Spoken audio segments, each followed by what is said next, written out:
ఖచ్చితంగా ఏర్పాటు చేసి ఇక్కడ ధర్నాలు, నిరసన దీక్షలు, అదేవిధంగా బంధులు, రాస్తా రోకోలు, అనేక రకాల కార్యక్రమాలు చేస్తాం. అవసరమైతే వంట వారం చేస్తాం, రోడ్డు మీద తింటాం, రోడ్డు మీద పడతాం, మీ పిచ్చెట్ల కడతలో మేము చూస్తాం. కాబట్టి ఇప్పటికైనా రాష్ట్ర కేంద్ర ప్రభుత్వాలు దీని మీద ఒక వైఖరి వెల్లడించాలి.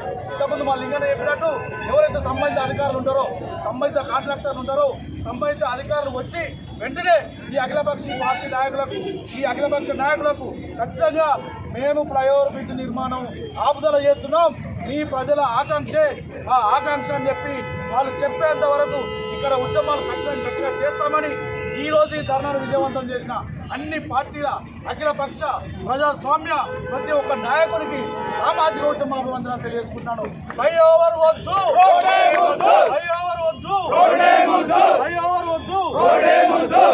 తిరుమలగిరి ప్రజల ఐక్యత, తిరుమలగిరి మండల పరిసర ప్రాంతాల ఐక్యత, తిరుమలగిరి మండల పరిసర ప్రజల ఐక్యత, తిరుమలగిరి అభివృద్ధిని